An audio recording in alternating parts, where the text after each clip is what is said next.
are now listening to United 96 Podcast on the RFK Refugees Podcast Network. Welcome in, ladies and gentlemen, boys and girls, RFK Refugees Podcast. Sorry, United 96 on the RFK Refugees Podcast Network. I'm sorry, I'm just so excited, John. I'm just very excited today. It's a day to mess up. John, how you doing, my friend? I see you're rocking the Wayne Rooney era jersey. For no particular reason. I don't know why I'm doing that. Yeah, no. I don't know. I don't know why I'm doing it. I think because it's now the year 2018 again, I think that's why you're calling the show what it was in 2018. But yeah, I don't know why I'm wearing this. I have no reason to be wearing this. I just fashion, I guess. Yeah. How about you, Ted? How are you feeling, my friend? I sound like butt still for all of you listeners. The show, however, will sound much better. Hopefully, fingers crossed, both ways. That it will not sound like Ted is talking through a paper towel tube in the ocean. It should sound better. But yeah, how are you feeling? How's everything going? Everything's going okay. You know, it's wrapping up my time here in Lynchburg. So if you're wondering why I don't sound good, it's because I am forced into using my phone to be on the Zoom and record the live show. And then we record the audio. But unfortunately, John's computer crashed. So I'm going to literally take John and just throw him right under that bus. Just let the wheels just roll right over him. John's audio crashed, which forced us to use the Twitch stream. Which the audio was then coming from me, so that's why I did not sound good. So that's all been fixed. We've got better backup plans in place to prevent that sort of thing in the future. You know what people love conversations about?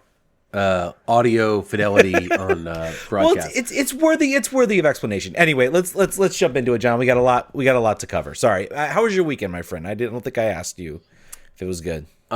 I made it out to my first Spirit game in person at Segra. That was cool. On the other side of the universe, basically? Yeah, I take back so it would have taken me an hour and 5 minutes had I gone down the highway, but then I was like, what if I avoided highways and tolls? How long would it take me? It took me an hour 40, and I chose that because I got to basically drive really fast on windy roads in the middle of the country. So that's what I always will choose to do if given the opportunity.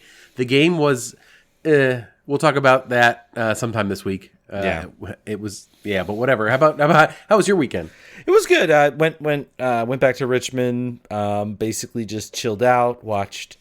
Had to watch the DC United game in the car. You know, driving back. So that was, I think at halftime I kind of switched over. I was like, I'm done with this. This is over. I will admit, like I do not want to go back and watch that game. And you know what? I don't care. You know, you should watch every minute of every game. No fan, no podcaster needs to review that game. We don't need to talk about it in detail. We'll talk about it a little bit, but we'll review it. Other than that, though, a nice solid, just kind of relaxing weekend. Kickers are back next weekend, so I'll be going to that, doing some of that, going back to the live soccer action. But a very weird weekend because, it was like DC played on Friday, the Kickers played on Friday, and then the Spirit played on Sunday. So it was just kind of like there was nothing like any of my teams related on Saturday, other than watching the Grand Prix, the Austrian Grand Prix, and stuff like that. So, which I also watched, which was an interesting race. Yes. Enough. Let's stop teasing the people. There are quite a few people watching us live right now, so let's get into what everybody wants to hear about. DC United 7-0 loss to Philly, right? That's it. That's the thing. Let's talk. We're going to break down for you each goal in minute detail. We're going to talk about when it happened, who scored it, and who is at fault. That's what we're going to do for you. I don't think we're going to do that. Actually, Ted, plan B. What are we going to do instead? We're going to talk Wayne Rooney. I mean, let's at least touch a bit on the game and just say it was bad. The team played bad. Nothing was good about that game. It really entered like. I think it actually was a low point. It was a low point for me. It was I was like, this is like, how is this going to get any better? How can this possibly get any better? And then we heard the Mail Online drops a story saying Wayne Rooney is interested. There is apparently on the flight, and we all kind of laughed at the story because we all know the story. Like, what his wife hated it here. His family was not happy here. He loved it. He absolutely loved it. Be curious to see what like the situation is there about this news. But we all kind of laughed at it. I talked about that picture in an airport with a journalist who will remain unnamed, and he made fun of me and said that could be any airport. He could be going to any place on a flight. I was like, friend, I have a feeling this is real. And he's like, we'll see. And, vindicated. It was pretty, and even what was, I guess, more interesting about the fact is, like, this took Pablo Maurer, maybe even Stephen Golf by surprise a bit. I think maybe they had heard. This was kept pretty well under wraps.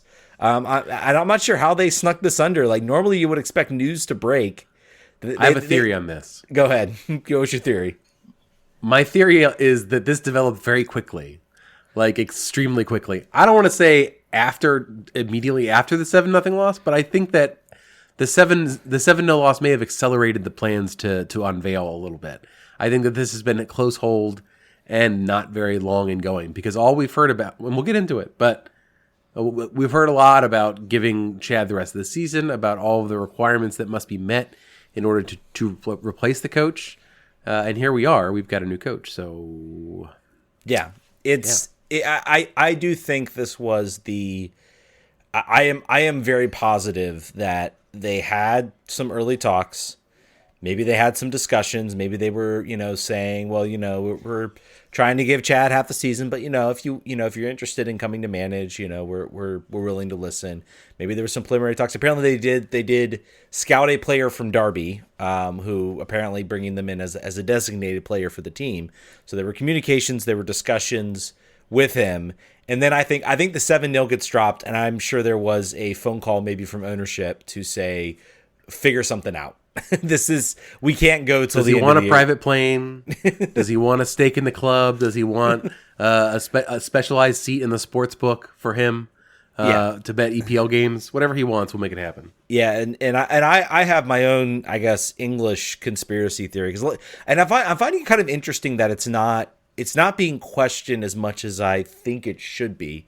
It hasn't been brought up. It was like, why is, the first question is, why is Wayne doing this? Like, why is he coming here? It's been talked about that he has offers, that he was in discussions with Everton, to take over their job in the Premiership. I think there's a whole story that sort of broke before this, which was that, Wayne Rooney's agent was being investigated for allegedly giving a check of like $1 million or something, to cover costs, to cover fees at Derby County. Now, inherently, it's not I'm sure according to the letter of law, that is not like a legal thing to do.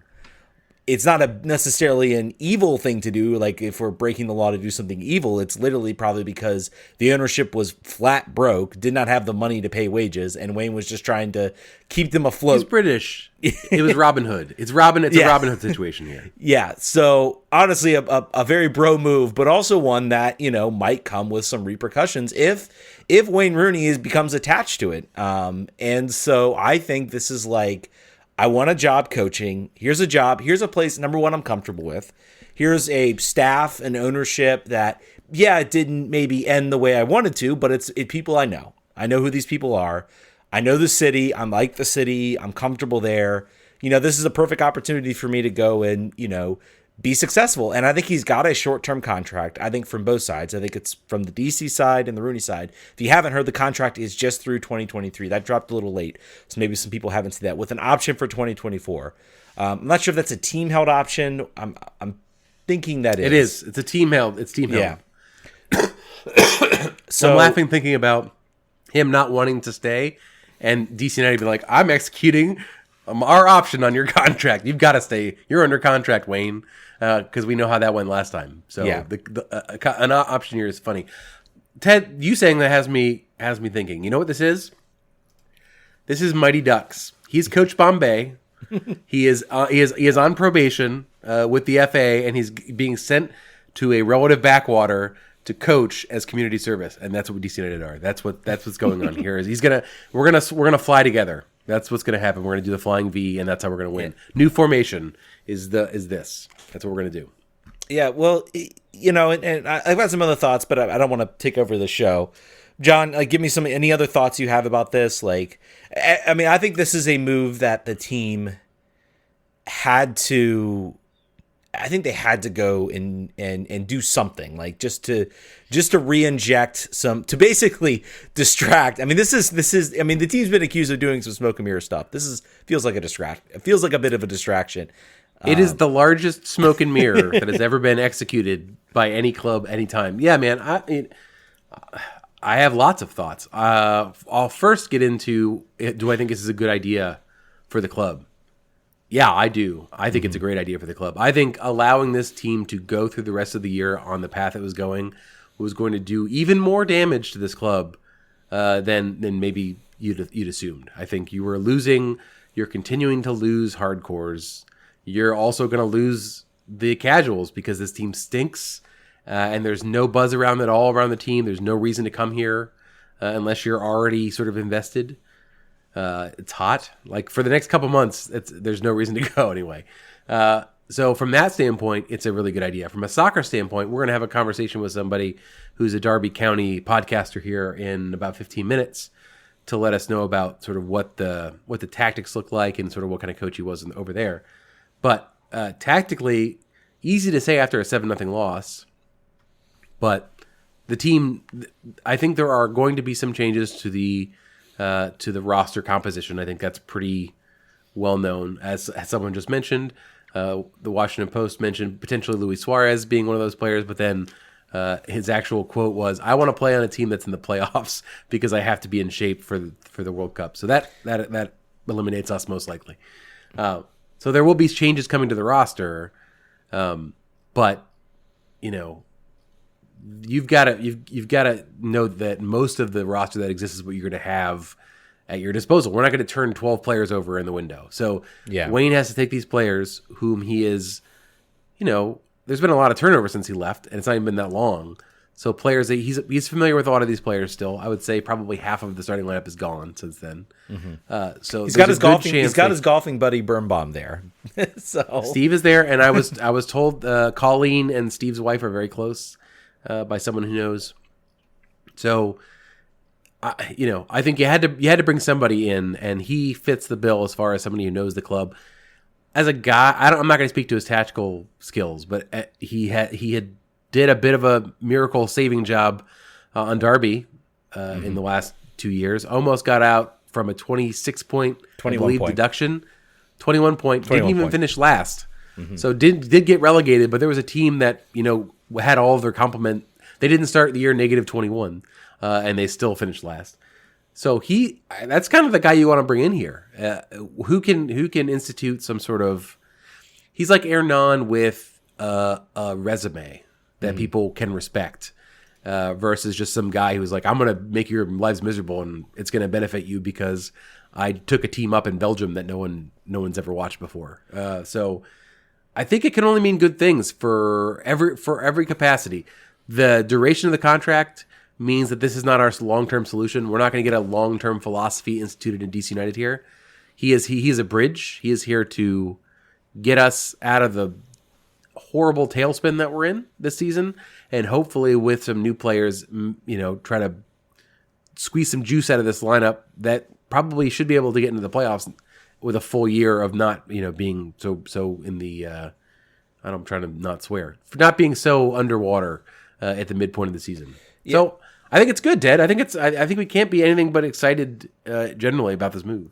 Yeah, I mean, I think it changes some perspective for me about this window. I was fully prepared to come onto the show after the 7-0 loss and say, without this win, and say, you know what, honestly, don't sign another designated player. Tank it. This season is over. Like, we're going to have, and I think that's the interesting thing, is there are going to be a lot of guys, including Steve Birnbaum, who are going to be out of contract coming next season or are going to be entering their option years. So this team theoretically is going to have a lot of room where they can go out, sign players, they can bring players in. And, you talk about an attraction with having Wayne Rooney here. That is, as much as I have disliked the Jurgen Klinsmann era of the United States men's national team managerial period, there was one thing, that good thing, and that was his name, in that when he called a player, they're going to pick up the phone and listen. So if Wayne Rooney calls a player, they're going to listen. Even if they have no interest in going there, they're going to listen. And you're going to bring some players in. You're going to bring some talent that you might not have brought back previously. I think that is a major thing. You're going to convince, homegrown kids to sign here. You're going to, convince, a lot of maybe some younger players, maybe some players around MLS as well, to come and sign here. So that changes the recruitment perspective. Theoretically could get a lot easier for this team. And it's been tough. I'm pretty sure, I know it's been tough for a while, especially with how much of a mess this team is. So I'll be curious to see what this move means as far as bringing guys in. As far as whether he can coach, I agree with you. I think he has, he was in an incredibly tough situation with Darby, which almost like he's in a better situation as, let me tell you, like if people talk about how much of a like trash fire DC is, I'm like, at least like when you go to DC, you don't have to worry about whether you're getting paid. You don't have to worry about massive amounts of debt, getting relegated, like, all these other, all these other sort of financial issues that a lot of clubs in Europe deal with. So in reality, from like a financial situation, DC's not a bad place. And and like you said, I mean, if it weren't for the 21-point deduction, he took a team in massive debt and got them it would have been 55 points. They would have been 17th out of 24. Not fantastic by many means, but well above safety. It's not like they would have just maybe made it. They would have been fully safe if it weren't for that 21-point deduction. So I think it's a risky move, but again, it's a short-term move, like you said. And if he's great and he wants, and it works out and he wants to stay here another year, 2023, we make the playoffs, we make a run, we make a few more moves. Maybe he takes us, higher in the standings. Then you're leaving the situation better than you found it, and you maybe get an offer to Europe. And MLS is starting to prove that, like, it's not the end of the road it used to be. It certainly can be a next step. We've seen it just this year with the NYCFC manager. DC United fans, tweet the FA and say, I believe Wayne Rooney committed a horrible crime and needs to be suspended for at least 36 months. I think that's a strategy. We should start doing a groundswell grassroots campaign. Yeah, it's interesting. Lots of interesting things here, right? Like, it's interesting. He came here with 3 suitcases and no family, and he is not allowed to actually coach yet until he gets his permit. As somebody in the Discord, DC United Discord said, he's doing a reapply of his visa, so it should be a lot faster than a player, for instance, who has never had one before. So he has to be a consultant until then. So he'll probably be in attendance at Audi Field. He's not like, he took enough suitcases that he's not going to fly back now. He's going to hang out. He's going to be probably a part of training. He knows where everything is. He knows. That's the really cool part about this. Like, the whole idea of having to adjust to the league or learn all the stupid rules. Like, he knows all that stuff. He knows everything about it. He knows what the referees are like. He knows what the travel's like. One question I had about this, and I'm wondering your take on it.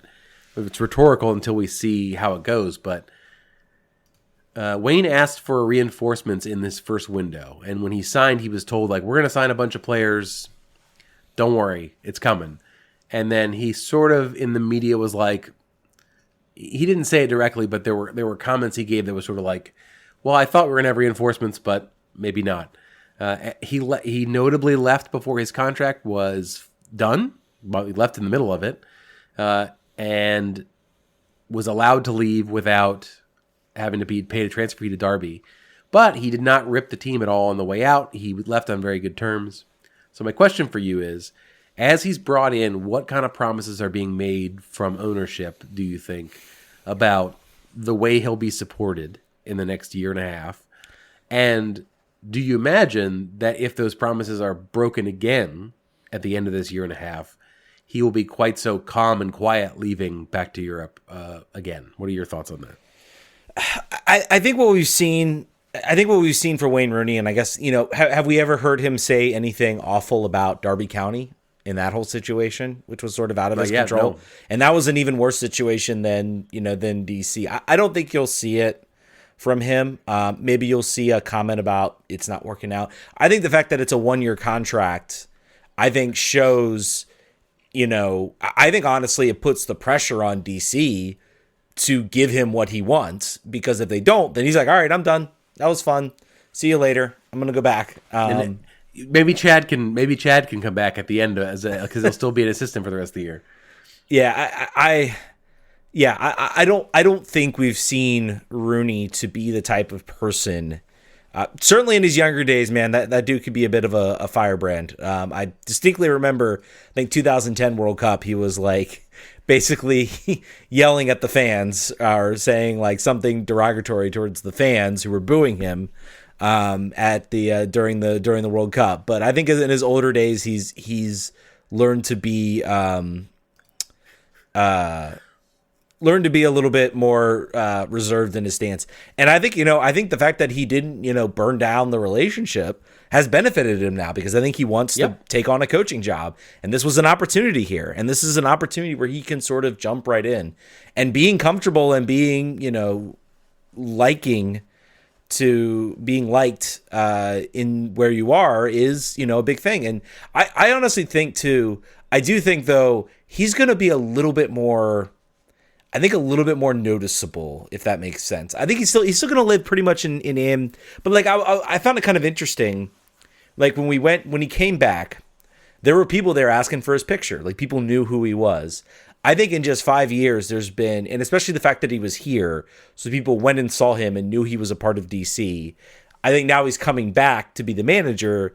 I think there's going to be maybe not like he's going to be stopped everywhere he goes, like, or mobbed like he is in England. But I think there's going to be some people that are going to recognize him a little bit quicker than they normally would. So the team is going to take hopefully the team is going to take a big advantage of his huge international profile. 13 something, I think I said 13.5 million Twitter followers. He's not a poster like Hernan is a poster. So that it would be good if he was, because then the team would be like, hey, sweet, here's some stuff you could tweet out that's gonna draw sort of the spotlight to this brand, because that's part of this, right? Mm-hmm. Like that was a part of his originally being brought over here, is like, we need to use your audience to increase our international exposure, to even to reach the local fan who was a Euro snob, and to get them to come out to a game. Yeah, man, I realized that he is younger than I am by like 3 months. So before, everyone was talking about, like, joking and saying player manager. Like, there are crazier things. The downside is he hasn't played in 2 years, and he's looking like he hasn't played in 2 years. So it would be very unlikely for him to get fit and be ready to play at all ever again. But yeah, man, it's a wild the mental shift that we've all gone through in like 72 hours is bananas. Hey, this is John. I just wanted to take a quick minute to thank you for listening to the show. If you'd like to support our work and keep this train running on time, there's a couple of ways that you can support us. First, you can join our Patreon at patreon.com/RFK Refugees. Any amount you'd like to give is great. Our Patreons will get the full audio of our shows on Monday night every week, a day or 3 days earlier than everyone else. You could also subscribe to our Twitch channel at twitch.tv/RFK Refugees. You can either use your own money or utilize your 1 free monthly subscription if you have Amazon Prime. And lastly, you could buy merch. We have stickers and scarves available on rfkrefugees.com, and we'll have t-shirts available later this season. We love doing this show for you guys and appreciate all the support we've received over the years. Now, back to the show. Those of us who had to see that game saw it, and we're just like, I don't know what we're going to do with this team. There's no way they're going to get rid of this coach. So we're stuck in this terminal descent where we're just like, we know the plane is crashing, but we can't do anything about it. And we're just going to all sit in it. And then this comes out of relatively nowhere. And he's going to be announced tomorrow and be at the wharf. And people are going to be able to go meet and talk to Wayne Rooney. And I'm going to be able to call in to, not this week, but soon, a midweek coaches press conference and ask Wayne Rooney questions again. Like, that's going to just be a thing. That's wild. That is an insane thing. What do you think? What do you think the first question is going to be to Wayne? Like first critical, not like, oh, how you doing? How you feeling? Is the first question going to ask about your family? It's gonna be where's Colleen is going to be one of the questions. Yeah, and then we're going to ask, what's going on in Darby County, and then the first question to ownership is going to be like, so we were told there was rules around who you had to interview before you made a hire. What happened there? And to your point, that's been asked already by Pablo, and the answer was we followed regulations in place. That is not the last time they'll be asked that question. So pay attention to that. Yeah, and that's something I definitely want to. I almost forgot to bring up. I definitely want to bring it up. But first, before we get in there, I think we're going to bring in Cory Hancock from the Rams Review to talk a little bit about Wayne Rooney. Cory, are you there? I'm connecting him now. I'm not sure if I was supposed to do that. I got him. I can see he's muted, so that might be on me. Hey, Cory. Let's unmute you. Ask to unmute. Hey, Cory, how are you doing? Very well, John. Thank you very much for having me. Yeah, Of course. Thank you for joining us on your time zone. So I'm not going to do the math, but it's less convenient than it is for us. That's for sure. I'm actually in your time zone. Oh, okay. Well, then never mind. So it works. Then It works for everybody. It does work for everybody. So we were just talking about this for about 30 minutes about how this sort of took us by surprise, and he was in our life, and then he wasn't in our life anymore, and then he was playing, and then he was coaching. Say you're a DC United fan that once he walked out the door, you stopped paying attention. Give us a Reader's Digest version of the last year and a half in Wayne Rooney's life and also Derby County's sort of playing experience. John, you summed it up very nicely that he was kind of with us and then he wasn't with us, and it was kind of all shocking because now he's with DC United and these links are very bizarre. But obviously he left DC United, he joined Derby and came in as a player and did really well for that first half season when he had joined us. I believe that was, what was that, 2019? Yeah, it was 2020, right? Pandemic, just before the pandemic. So he came in, he scored quite a few goals for us. And by quite a few, I mean, he scored like 5 or 6 goals. Did really, really well up until the lockdown in England, came back out of lockdown and was, I wouldn't say not interested, but he didn't look fit. You could tell he hadn't kept himself fit over lockdown. Didn't have the same impact. He did score his last goal. He did score a goal against Preston, I remember, from a free kick, which was really good. And then kind of went into that off season. He had a back injury, which is always difficult to diagnose, back injuries and things like that. Fit enough to play for Soccer Aid, not fit enough to play for Derby in preseason, but oh well, whatever. So he comes in. We have a manager in Philip Kaku that, starting his second season, trying to build around Wayne. He is not fit, doesn't look interested. Things start to go pear-shaped for Philip Kaku very quickly. Realize he's probably not the right guy at the right time for Derby. And kind of feels like the cuckoo's in the nest as Wayne forces him out. They tried a coaching by committee for 3 games, which spectacularly failed. Obviously, they were going to give Wayne the job. They did. And then Wayne continued on as the manager up until the end of this past season.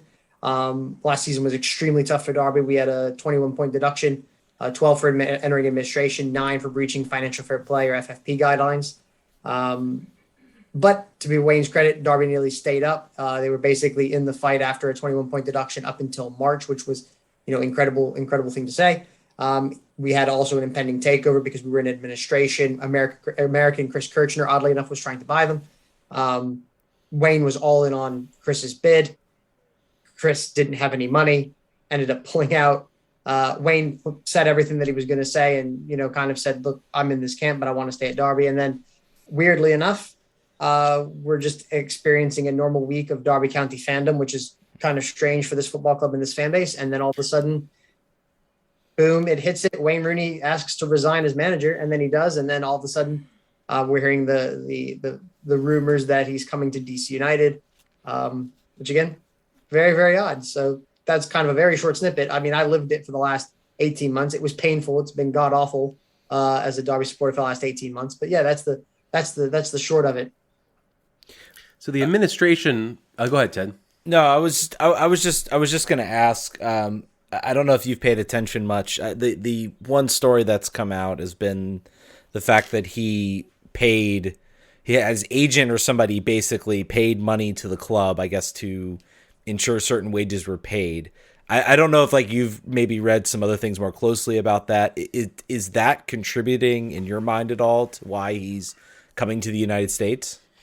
No, I think what happened, Wayne, to be fair to Wayne, last season did a tremendously large amount of good for Derby. I wasn't a big fan of him when he first took over because he never really had a plan in his first kind of season as manager. Derby were trying to stay up. It'd been a relegation fight for 2 years. They ultimately lost it last year, and he was just kind of trying to pick up results. But last season he bought stuff for the training ground. I know he bought a drone and some other equipment for the training ground. There were reports, unconfirmed, that he was potentially, paying for some sort of away travel to the bus or something like that. I think that was may have been disputed, but I don't think it was ever officially disputed. And then, like you said, Ted, there was the report that him or his agent paid the wages, £1.6 million for the month of whatever month it was for the wages of the players. I don't think that's a contributing factor. I think what would happen was multiple things. I think one, Wayne was a little bit, Wayne was really suckered in by Chris Kirchner, and Chris Kirchner, whatever web he was spinning, finagling different bank accounts and things like that, because he did some crazy stuff. I think he was in on that. I think the new owner was coming in and he said to Wayne, look, I don't know what this guy's promised you. It's not going to be the same from me. And so Wayne said, you know what? I've made my bed here. I kind of have to lay in it. And I also think additionally, they've also had the Wagatha Christie trial party and Colleen Rooney, that whole shenanigans that's going on there. And I think maybe they wanted a little bit of time away. Obviously, we know that Colleen Rooney's not a fan of DC. She has said that America is significantly behind the United Kingdom in lots of areas. Like having bounce houses, I think was her major criticism. Soft play areas for kids. But yeah. Okay. You're right. Okay. I guess maybe that's true. Yeah. Sorry. We live in a third world country. What can I say? I guess so. Play areas everywhere. So yeah, I don't think that they'll be coming with him, but I maybe that was a bit of a factor, Ted, but I don't think it was the main one. I just think that Wayne was just kind of taken in by Chris Kirchner. And I think the thing that I want your listeners I want to convey to you guys or whatever is it was a very odd timing. I think the thing that leaves a sour taste in Derby County, I think we always knew Wayne Rooney was going to move on, right? Everton had kind of said, oh, can we interview for him? He said, look, I don't want to go to Everton. I want to see the job out at Derby. I want to build here. He was saying the right things. But last year, Wayne Rooney had 1,000,001 different times he could have left the club and been literally carried out on a pedestal as either a martyr or as a hero for what he had done. But he decided to do it 4 days before our preseason started and was just like, out of the blue, I'm just resigning here. And it was like, we're just about to get taken over. We're coming out of administration. I mean, we've signed 7 players last week alone, some players that probably shouldn't be in League One, which is great. But it was like, you had ample opportunity here to walk out, and you just did it at the most inopportune time. That was extremely bizarre and random. And then you're going to a team in DC United. No disrespects, guys. I have seen the DC. I do know where DC United are on the table. Mm-hmm. Not very good. No disrespect. No. None taken. They just lost 7-0 to Philadelphia. And yes. somehow Wayne Rooney thinks, I can go in here and I can rebuild them to where they should be at MLS Cup, competing for those. I've been at DC United. I've been to a lot of DC United games in my time. I've been around the club a long time. DC United's a big club in MLS. They should be on the pedestal. Wayne Rooney somehow thinks that this walking into this, whatever type of show you want to mess at DC United right now is going to help revamp his career. So all in all, just very, very bizarre from a lot of different things. A lot of different. Cory, I think it feels weird for us. I think all he knows is sort of like walking into a gutted house and trying to rebuild it. That appears to be his coaching specialty. And Cory, I'll say the way he left us was very similar, so that might just be the brand. And it is poetic justice to have this sort of revolving door of DC United, Derby County, DC United, and he'll probably leave us like in the middle of a game. He'll probably just walk off. Yeah, like, hey, sorry, Everton's calling. Sorry, guys, we're like, yeah. We're up 2-1 in the 65th minute. I'm gonna call it. I'm gonna get out of here. You guys got this. Yeah. All right. Hey, Chad Ashton, I need you to take. Yeah. And Chad's running. You're back. You're back in. So a question we have been asked a number of times and have no answers to, because we're going to be honest about our championship level watching. It's low. Yeah. So formational preferences, style preferences, I think a lot of those sometimes can be conditional on the team that you have and the league that you're in. But as far as what you've gleaned about the type of way he likes to set up a team and the type of way he wants to play, I know our fans are very curious about that. Yeah, I think the one thing I will say, John, more so than anything tactically, which I'll get on to in a minute, is the one thing that Wayne did last year for Derby. And granted, look, I preface this by saying Derby had a 21-point deduction. We had a transfer embargo. We returned to preseason with 5 players. We actually did get players through the door. He couldn't play youth players. So there were a lot of permutations that were going on at Derby last season. But the one thing that he did is he galvanized a group of individuals. He galvanized a group of men and, quite frankly, a lot of boys, because they probably shouldn't be playing first-team football because they were really young. He galvanized that group, and he had them be accountable for one another. He sat there in the dressing room and said, look, there's 23 other men in this dressing room. You need to fight for one another. It's something that we had not seen as Derby County fans for a long time, that, players would fight for the badge. Derby's been a soft touch in the championship for a long time. It's been really known as a place where you can go and you can get really well paid for being bang average. Let's just be honest here. The owner spent 250 million pounds on players. There was one stretch of 3 years where he spent like 54 million pounds on players and recouped nothing in sales. So Derby was a extremely soft touch, but Wayne doesn't take crap from players. Wayne wants his players to play for the badge. He wants them to fight. He was a fighter. If you watch the Amazon documentary about Wayne Rooney, he talks about how he's a fighter. He instilled that mentality in Derby. He instilled the siege mentality, the us against them mentality. And to be honest with you, he nearly got us. He nearly saved us, which is incredible to think that you have 21 points taken off. And we were in March or April. I think it was April when we were still talking about we could potentially survive with like 4 games to go, which was insane when you have 7 wins taken off you. Partly because the rest of the league was crap, but also because, Wayne was pulling things out of a hat. So that's what I would say that Wayne's strong suit is in. It's in personnel management, it's in player, like one-on-one interactions. And he will, I'll confess, guys, I haven't seen a lot of DC United play recently. I've seen the recent results. So my assumption is there's not a lot of fight there when you're getting drubbed by Philadelphia Union. I saw some of the comments on social media.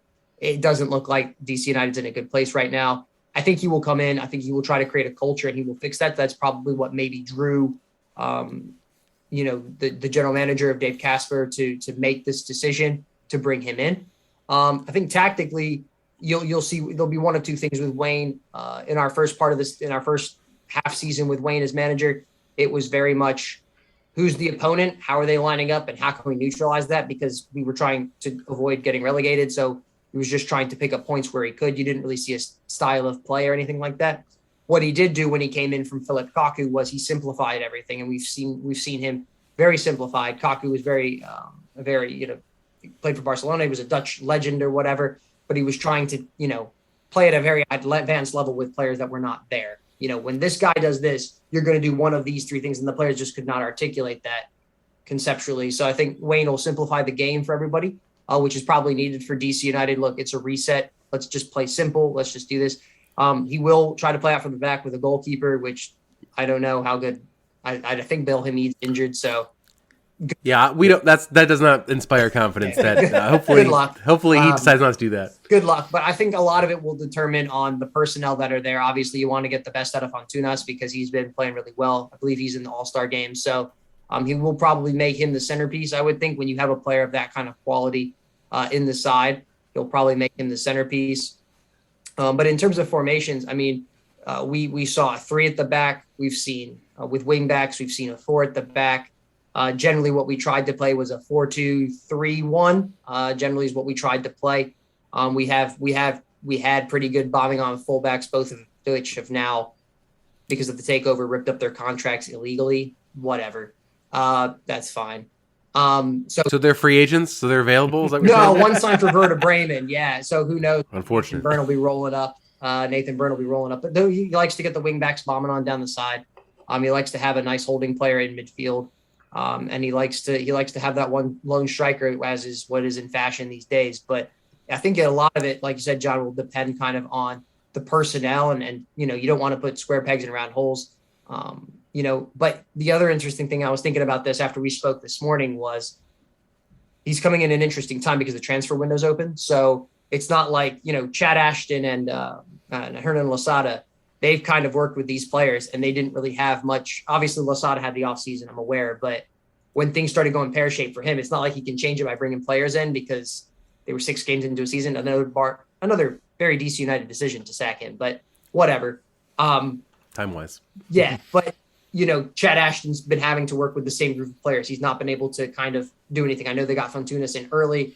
I know that, but now he's coming into a transfer window where potentially he can finagle different things. I think another advantage for Rooney is, again, he worked with Derby with virtually no money.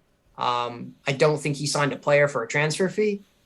I think. Oh man, perfect. I don't think he signed a player, partly because we were under restrictions and we didn't have. Well, so are we, kind of. Yeah. So exactly. So I think that will fit in really well with Cap, the way that they like to run the team. But I also think his knowledge of MLS, having played there for a season and a half, he should at least understand the salary cap. It's not like bringing in somebody who's like, what is this salary cap? What is this designated player rule? Like I think he'll understand some of that. And what I've read this morning is obviously it'll be a couple weeks before he takes over because he's still waiting for the work permit. So he'll be a consultant. So he'll have some time to kind of step away and see what he's dealing with rather than having to go into the pressure cooker of the next game. He'll have a couple weeks to try to sort that out. But working on no money and being somebody who galvanizes the dressing room, I think will be something that'll be strong suits of Rooney and hopefully suit DC United down to a T because you got an owner that doesn't like to spend money. And it seems like you got a lot of dressing room issues. Sounds perfect. Yeah. With the fight of the players. Sounds perfect. Tactically, who knows? But, those other things, 5-star, 2 thumbs up. Yeah. Thank you, Cory, so much for joining us on this call. You've brought some awesome perspective, I think, for us and gave us some interesting, some cool thoughts and definitely the sort of history of I guess I sort of paid attention to it, but kind of on the side. So it was interesting to get that perspective.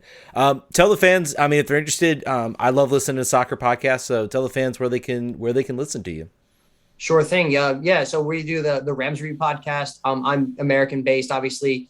Here in Manassas, Virginia. My co-host is a little bit closer to Darby in Belper, just down the road from Pride Park Stadium. And me and him, we talk on Darby County every week, sometimes twice a week or as news breaks, which is quite frequently with Darby, unfortunately. And we do, fan interaction. We have a lot of former players and current player interviews and just talk to people in and around the game, such as referees or scouts or things like that, just to get a general knowledge and increase our enjoyment and knowledge of the game. So you can follow us on, social media at Rams Review 1 on Twitter. Rams Review Pod on Facebook and on Instagram. And obviously, wherever you get your podcast, you can find it by searching the Rams Review Podcast. John and Ted, thank you so much for having me on this evening, guys. It's been a real pleasure. I hope we get to collaborate again soon. And I hope Wayne Rooney is able to turn around the fortunes of DC United because, as much as I criticize his tactical style of play and things like that, like he has some good characteristics. It's, again, a strange move to go to one of the worst teams in MLS. I'm trying to be polite here because you guys are friendly to me. It's accurate. Teams accurate in MLS when he was accurate. Reportedly going to be interviewed for Premier League jobs in spring. So weird. It'll see how it works out for him, both professionally and personally, because we know Colleen is obviously not a fan. But that's okay. I can live with Colleen Rooney not liking America. I don't know about you guys, but I'm not going to lose any sleep over it. One of the contract conditions is obviously a bounce house. So clearly we're going to put one of those in the house. It should be fine. Fantastic. John, Ted, invite me over for that, and we can...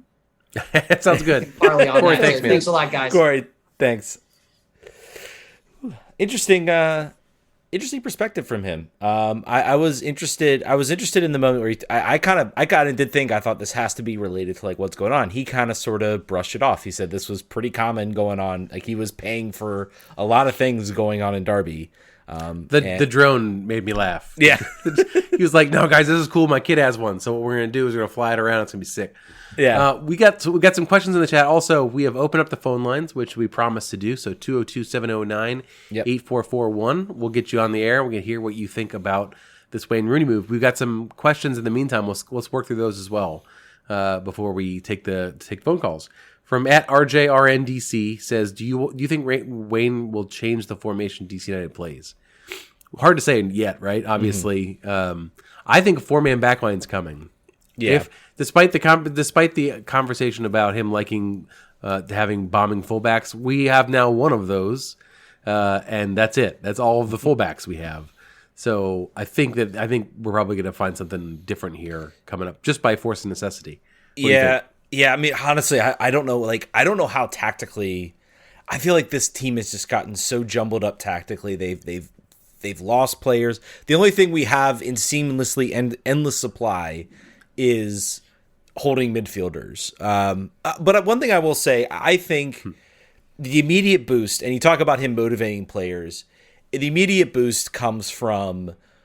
Essentially, I think there is a sense from the players after the whole Hernan incident, regardless of what they think about Chad Ashton as a coach and whether they like him or not. I think that game was the clearest sense that it was like, I don't know what the direction of this club is. You're not instinctively not trying. Maybe there's some players out there not trying, but I think you're trying a little bit less. You're coming out of your contract.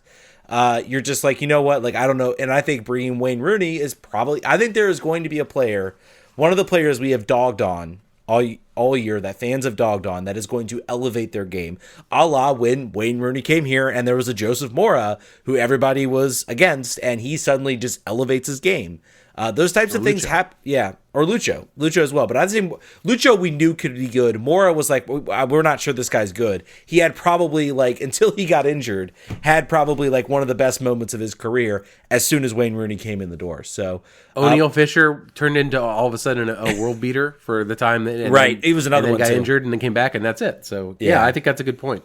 I think he'll elevate the players around, literally the players around him now. And because we have a window here, but I'm not sure how much room we got as far as ability to make the moves that he needs. He's gonna have to do that. That's gonna be the goal for the rest of this half season. Things can change. I was gonna drop the call. I wonder what Sonny Kittle is thinking right now. I wonder what Sonny Kittle is thinking right now, seeing this and being like he could have been managed by. However that whole thing went down, but I'm just kind of wondering what or maybe, he might not even care. I'm fine. It's whatever. My theory on that, by the way, is after now seeing multiple Chelsea players left in London for U.S.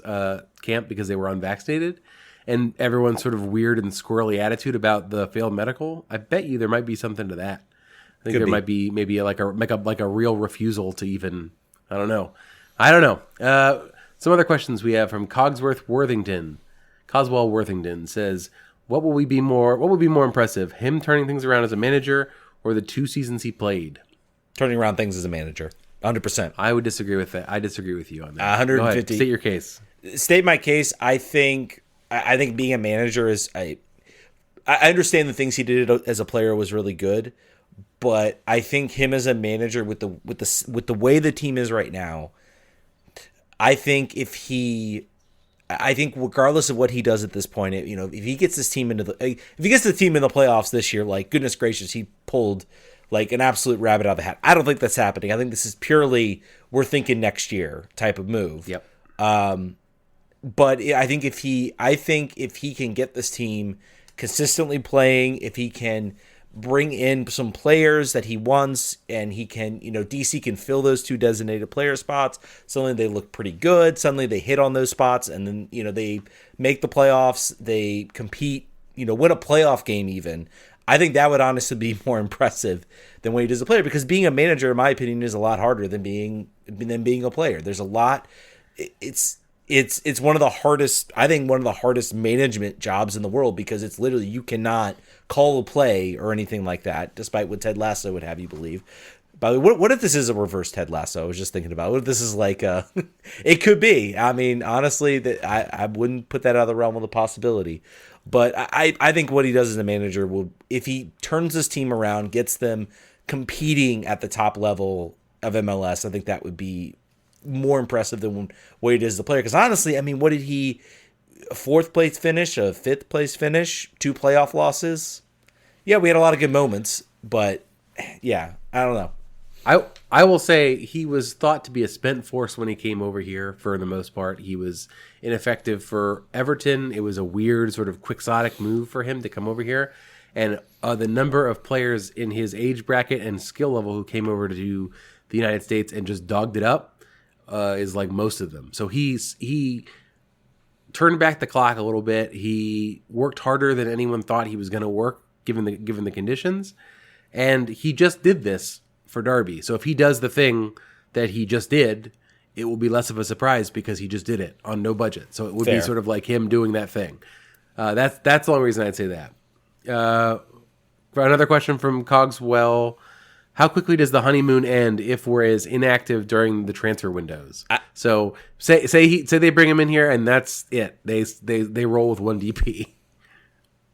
I don't think the anger will be directed. I mean, maybe if he's talking about the honeymoon with the team, I think there will be a lot of what's that? I think there will be a lot of upset people. I think now you have to go sign designated players. You've got the coach in here. You've got Wayne Rooney in here. You need to go get him players. Even if you don't make the playoffs, you have to go find those. So I think ultimately that will, burn up this honeymoon period faster than anything you've ever seen, in my opinion. So, yeah, we've we've got Eric here on the line who wants to talk about the impact of Wayne as a coach for DC United. Eric, how you feeling about this move, man? I kind of lost the ability to have emotions after Friday night, Saturday night, and then to hear the rumblings on Saturday and then to Sunday and this wild ride we've been on.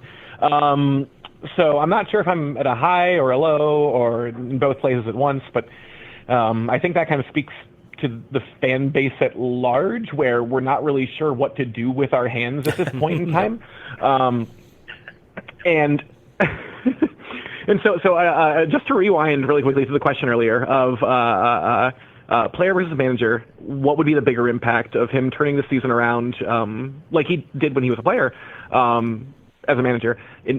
Personally, just because as a player he had those like spectacular highs.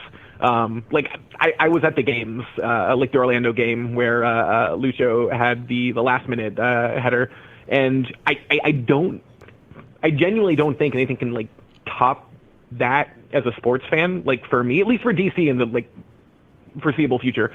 And it would be lovely, and I would love to see. I'm very interested to see how he does. I think it's incredibly interesting for him to come back. I'm not quite sure what. I'm ready to hear like the 10 years down the line, like the story behind this whole situation. But I think there's some sense of okay, I left in the middle of my contract. I left on amicable terms, and I don't want to say it's like I owe these guys, but if they're willing to give me $1 million, I'll say I owe these guys. But I'm excited. I think it would be a very DC thing, a very DC United thing to do, to have him come in as a manager, and then either I'm not going to say I'm not going to acquire any players, but it would be very DC United of them to acquire like a couple, not bargain bin, but I mean we need defenders. Like we just need a defense right now. And so I don't think he has the pieces to do what the fan base wants him to do currently, but I'm very excited. I'm excited to see where this goes. And I'm in a much better place, I guess, than I was, Friday night. So Yeah, you and all of us, Eric. that's where I'm at, guys. Eric, thanks for the call, man. We appreciate it. All right. Sure. Thank you. Yeah, I think we're all in a bit better place than we were Friday night. Completely different place. I am excited about the concept. Luis Suarez aside, like the idea of Wayne opening his Rolodex in the summer or in the winter. Mm-hmm.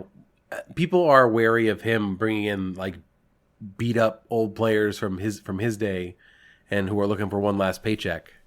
I don't think he wants that either, because if he's here for a year, beyond like a year and a half, he doesn't really want that. Like he's not going to want to stink this up in the time here, because obviously, I think the desire he put in when he was a player proves to me that he cares about the way he's viewed.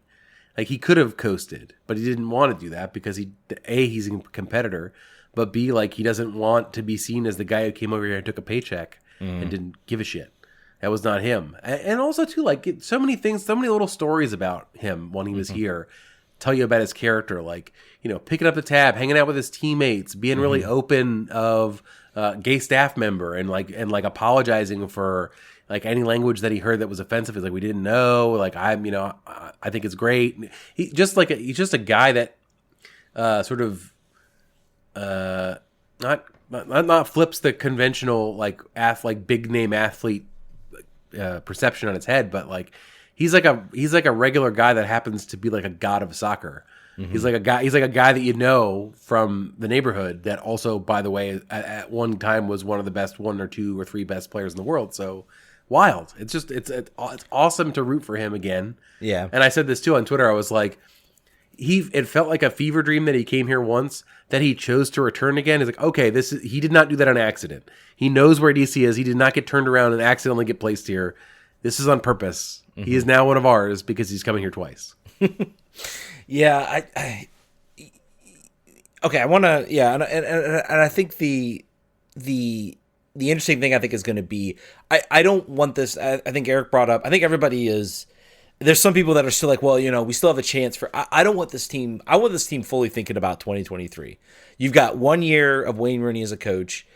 Right now, go do signings that don't make sense, because honestly, you're going to have a lot of contract space coming up this after this season. I think you do have a potentially good base that you can kind of build off of. Obviously, you at least nailed Taxi Food Toss. It's like the one good thing that happened. You've got that player you can kind of build around in the attack.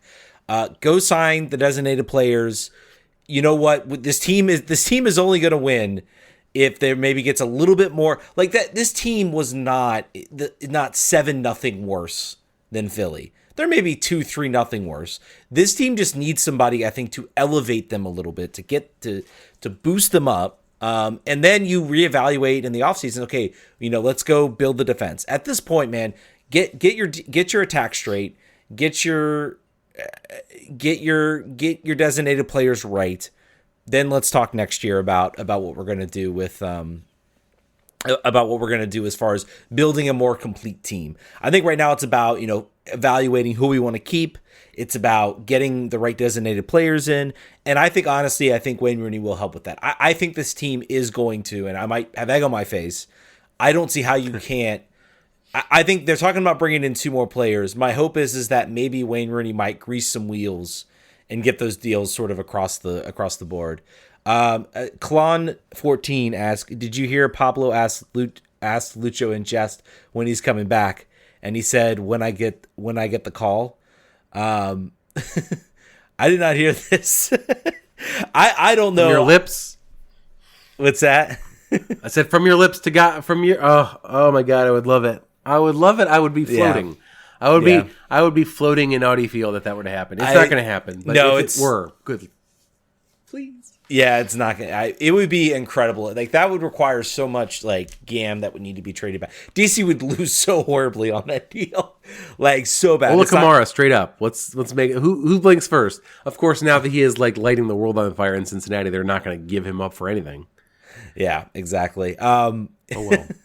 Yeah, so it's it's going to be interesting. It's going to be fun. I'm not expecting changes right away. I'll be curious how they come out. I will be curious how they come out on Wednesday. Do they maybe do we see an elevation of play? Is Wayne around, maybe not around to be the coach, but is he around to be, around the locker room? Maybe, who knows? I'm not sure how the consultant thing works. I'm really not sure. Part of me hopes yes, Ted. Part of me does. The other half of me that after the 7-0 loss bought a very large bet on Columbus to win on Wednesday. Oh, they're going to win. They're going to win. I'm just wondering if we're going to see something maybe a little bit better than 7-0. I think. Probably, hopefully. So. Probably, hopefully. I think so. If not, I think people are going to start throwing chairs in the field. So, by the way, did you see, speaking of throwing things, did you see the Houston-Dallas match this weekend? The highlights? Yeah, geez. It was like Ache's first match. And yeah, I've heard about it. I haven't paid too much attention to it, I will say. But So Dallas takes a 2-1 lead in the 90th minute. And I think Ferreira scored in front of the fans, and they were pelting them with stuff obscenely, like a Central American game level of pelting going on there. And then you think sour grapes, that's bad sportsmanship. And then they don't get what they deserve. Houston equalizes in the 97th minute, and they actually get a draw. I was like, that is the soccer gods were asleep. They were not here. They were not in Houston last night. Yeah, I think there was some homophobic chants as well, and it's really sad to see because I think you talk about a market that is similar to what's been going on in DC about how they were extremely successful when they came in, won back-to-back MLS Cups, built a new stadium, and then it's everything just went away, evaporated in as far as and now they've got Ache, who they've signed, great signing for them for the market they're in, and to have it go like that in sort of his first game, I think is a little bit disappointing and sad because I think that's a market that has been struggling for a while. One more thing, and I always forget to drop this, but I definitely do not want to leave this out. How quickly this came together. Questions were brought up about this team. There is a policy instituted in MLS. That when you are interviewing, for coaches, technical directors, whatever, you need to have, 2 non-white candidates in your final field. And it is about, ensuring, and a lot of people have, there are a lot of people who disingenuously argue that, so who should be the best? It shouldn't be about that. But there are implicit biases amongst ownership. There are implicit biases amongst several executives that do not give non-white coaches, their due. And so that's why this institute's in place. It's to ensure that this doesn't happen. The team claims they, followed the directive. They claim they're in, we were supposed to get a comment from MLS today. We did not. I have not seen anything to the effect that says, yes, DC's clear. The only thing for me that would really sour this is if they, number one, if we do find out, no, they didn't really interview anybody else, or it was kind of a sham interview, or, they decided, I guess I wouldn't be upset if maybe they said, we need to start looking for a coach. They started, doing some rounds, called some guys, had some interviews. I think the biggest thing is we never really heard anything. And maybe they were just really good at keeping it under wraps. And it was like, do not leak this. Like, we need to keep, Chad Ashton in the ropes. And they started that process. They did have the interviews. They had a candidate list. And then they got Wayne Rooney. Then Wayne Rooney came into the picture. They had been talking to him. Maybe he reached out, and then it's like, oh, we got to get this done. Like, that's a perfect move for us. That would be maybe the scenario I might be a little bit more okay with this. If it was we just did some sham interviews, we knew we wanted to sign Wayne Rooney, then it's not a good thing. I have a theory, Ted. Okay, go ahead. In the NFL, that is called the Rooney Rule. So therefore, they followed the Rooney Rule by only hiring Wayne Rooney. That is my official stance on what happened here. That's how they got out of this. It's tough, right? I think there is, if you look at former players, particularly black players, who should be getting their opportunities in coaching at all levels, like you see the dramatic, and they're trying. Like DeMarcus Beasley was an example that everyone sort of holds up, a player that has been asking for that chance and should have got that chance. I think it's obvious there's a fix there that needs to happen. I think the NFL just showed you that having that rule doesn't actually help out. It doesn't encourage actual hiring. Like what they'll do is they'll pick their one, they'll pick their two, and then they'll pick the guy they were going to go with anyway. And I think the Miami Dolphins coach was an example of that sort of. And all the stuff that happened there. I think that is such a valuable thing when it's an open competition, like the last time they did this was when they were talking to everyone, they had no favorites. I think it's harder when you've got Wayne Rooney knocking on your door saying, I will be your coach. That's where it becomes challenging to be like, all right, well, clearly we're going to hire Wayne Rooney. Like, this was going to happen. Would you like us to interview two people that are not going to get the job so that we are in compliance? We will. We can find somebody on staff and interview them if you'd like. Like, that's where it becomes a little bit complicated. Obviously, you can use that to always get out of doing it. I just think it's a struggle, right? Like, the way it's set up in every major league where they've tried to fix this and it has not worked. Like, clearly there's got to be something else here at play. I don't know if it's an incentive for making the hire versus just interviewing. I don't know. They've got to figure something out because the ranks of coaching show you that whatever's happening isn't working. I just think that this would be a weird scenario, having Wayne be like, yep, I would like to be your manager. I'm like, well, please hold there. We have to do some stuff on our side. It's tough. Yeah. And, he might have, he might have been interested in it. And then, well, we got to follow this rule. And so he said, we'll forget it then. I'll figure something out. I've got these Maybe you can count interviews from the last process. Like they have like a 24-month half-life or something. Maybe. I don't know. I'm not sure. I'll be guarantee that is going to be answered. That will be answered tomorrow. Yeah. On Tuesday. That will be asked and answered and it will be followed up upon. So we'll know tomorrow. I think we'll get a statement. We'll get a statement from, I think MLS was thinking DC was going to announce this tomorrow, and that was maybe why they're like, now they're announcing it Tuesday. I bet we'll get an answer to that statement to the effect. I just, I understand. I see what you're saying, and yes, it can lead to that. And I think there needs to be a better way to handle it. I think it's been a good thing. We have Ezra Hendrickson getting hired in Chicago. Hasn't gone so well for them. I really hope he gets the the opportunity. I really hope he could have been ours. He could have been he could have been one place lower in the table. Maybe, you never know, man. I mean, come on, that was 2020. That's true. All I will say is everybody's saying, well, Gonzalo Pineda's not having a good. I mean, all that can be different, man. It's the same thing with a player as it is with a coach. Like, I don't believe. Well, it's not true. There are some bad coaches out Chris there.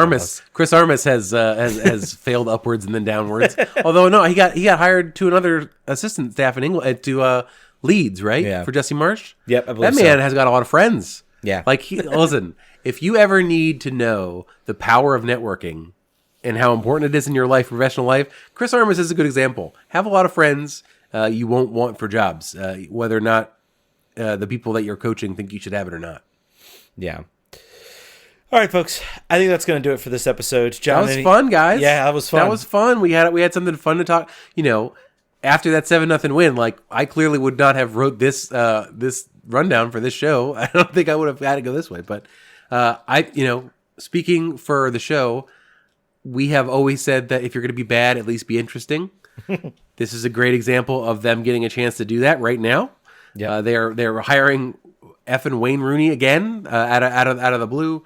That's interesting. How this rest of the season is going to go, who knows? But at least the eyes of more than the super hardcore will be on this team, and by effect, this podcast again. So we're excited about it, and we think that it's good for the team, and if it's good for the goose, it's good for the gander. And in this case, the gander is DC United Soccer Podcast.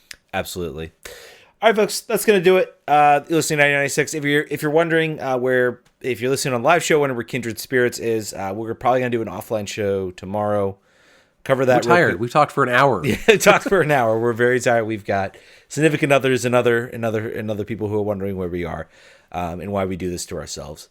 But anyway, we'll catch you guys next week. Hopefully talking more. We get some more details about this. Hopefully not covering another 7-0 loss. Just make it 6-0 at least. Like, come on, make it at least improvement. Show improvement. Show a marked improvement. All right, guys. We'll see you later. Bye. Vamos. Vamos.